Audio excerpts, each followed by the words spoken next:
दतिया की हार ने सिर्फ एक सीट नहीं छीनी, बल्कि बीजेपी संगठन की जड़ें हिला दी है। 48 घंटे के भीतर ऐसा फैसला लिया गया जिसकी चर्चा पूरे मध्य प्रदेश में हो रही है। 1000 से ज्यादा पद खत्म, जिला अध्यक्ष को बाहर कर दिया, पूरी जिला कार्यकारिणी भंग हो गई। लेकिन सबसे बड़ा सवाल, क्या सिर्फ छोटे नेताओं पर कार्रवाई होगी या बड़े चेहरे भी जवाब देंगे? क्या अब नरोत्तम मिश्रा पर भी गाज गिर सकती है? नमस्कार, मैं हूं अक्षत मिश्रा और आप देख रहे हैं समाचार लुकआउट। दतिया उपचुनाव में बीजेपी की हार के बाद प्रदेश संगठन ने बड़ा एक्शन लेते हुए जिला अध्यक्ष रघुवीर सिंह कुशवाहा को हटा दिया है। इतना ही नहीं, पूरा जिला कार्यकारिणी, सभी मंडल, मोर्चे, प्रकोष्ठ और विभागों की इकाइयों को तत्काल प्रभाव से भंग कर दिया गया है।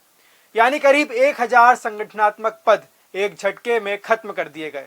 यह कार्यवाही साफ संदेश देती है कि पार्टी हार को हल्के में लेने के मूड में बिल्कुल नहीं है। लेकिन यहीं से राजनीति का सबसे बड़ा सवाल शुरू होता है।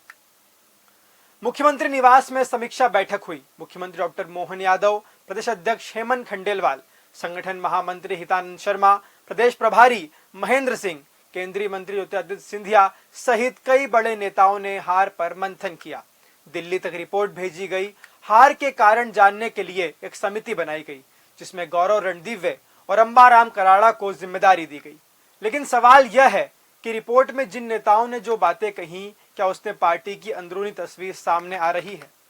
दतिया की हार के बाद बीजेपी में अब दोषियों की तलाश शुरू हो गई है। लेकिन हैरानी की बात यह है कि हर नेता किसी और पर उंगली उठा रहा है। कोई संगठन को दोषी बता रहा है, कोई जाति समीकरण को, कोई नरोत्तम मिश्रा खेमे की ओर इशारा कर रहा है, लेकिन अपनी जिम्मेदारी लेने को कोई तैयार नहीं है। दैनिक भास्कर में छपी रिपोर्ट के मुताबिक आपूर्ति निगम के अध्यक्ष विनोद गोटिया ने कहा कि कार्यालय में आने के बाद पूर्व गृह मंत्री नरोत्तम मिश्रा कार्यकर्ताओं से मिलते और हाथ पकड़कर कहते थे, लगता है बहुत मेहनत कर रहे हो। मंत्री राव उदय प्रताप सिंह बोले, दतिया नगर मंडल के उद्घाटन में जब प्रत्याशी आशुतोष तिवारी पहुंचे, नरोत्तम मिश्रा अपने साथ सारी भीड़ लेकर निकल गए। जानकारी है 30 में से 36 पार्षदों ने काम नहीं किया। लघु उद्योग निगम के अध्यक्ष सत्येंद्र भूषण कहते हैं कि कुशवाहा वर्ग का वोट नहीं मिला। वहीं सांसद भारत सिंह कुशवाहा का कहना है कि वोट मिला है।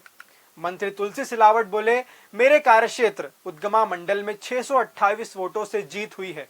किसने क्या किया, यह सबके संज्ञान में है।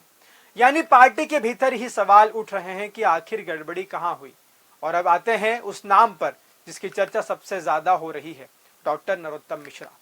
दतिया उनकी राजनीतिक कर्मभूमि रही है। इस चुनाव में उन्हें टिकट नहीं मिला। इसके बाद लगातार चर्चाएं होती रही कि उनके समर्थकों की नाराजगी का असर चुनाव पर पड़ा। हालांकि पार्टी ने आधिकारिक तौर पर कभी भी नरोत्तम मिश्रा पर कोई आरोप नहीं लगाया और न ही उनके खिलाफ कोई कार्रवाई की घोषणा की है। लेकिन अब जब जिला संगठन पर इतनी बड़ी कार्रवाई हो चुकी है तो सवाल उठना स्वाभाविक है। क्या जांच की आज नरोत्तम मिश्रा तक भी पहुंचेगी या फिर पूरा मामला सिर्फ जिला संगठन तक सीमित रह जाएगा? एक और बड़ा सवाल, अगर हार की जिम्मेदारी तय करनी है तो क्या सिर्फ जिला अध्यक्ष और स्थानीय संगठन की जिम्मेदारी है? चुनाव की रणनीति किसने बनाई? स्टार प्रचारक कौन थे? टिकट किसने तय किया? नाराज नेताओं को मनाने की जिम्मेदारी किसकी थी? अगर इन सवालों के जवाब नहीं मिलते तो क्या सिर्फ नीचे कार्रवाई करके हार का असली कारण सामने आ पाएगा? बीजेपी इस कार्रवाई के जरिए अनुशासन का संदेश जरूर देना चाहती है, लेकिन असली परीक्षा तब होगी जब रिपोर्ट दिल्ली से लौटेगी। अगर रिपोर्ट में बड़े नेताओं की भूमिका पर सवाल उठे तो क्या कार्रवाई ऊपर तक जाएगी या फिर फाइल बंद कर दी जाएगी? फिलहाल इतना तय है कि दतिया की हार ने बीजेपी के भीतर हलचल तेज कर दी है। 1000 से ज्यादा पद खत्म हो चुके हैं। जिला अध्यक्ष की कुर्सी जा चुकी है। रिपोर्ट दिल्ली पहुंच चुकी है। अब सबकी नजर इस बात पर है क्या अगली सूची में कोई बड़ा चेहरा होगा?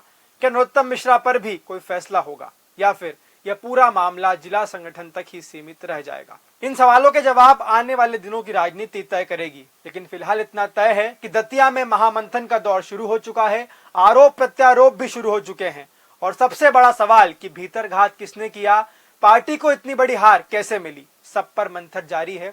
इस पर आप क्या सोचते हैं? आपकी राय कमेंट बॉक्स में जरूर रखिए और लगातार जानकारी के लिए देखते रहें समाचार लुकआउट। इस समाचार के प्रायोजक हैं DHL इंफ्रा बुल, भरोसे का दूसरा नाम।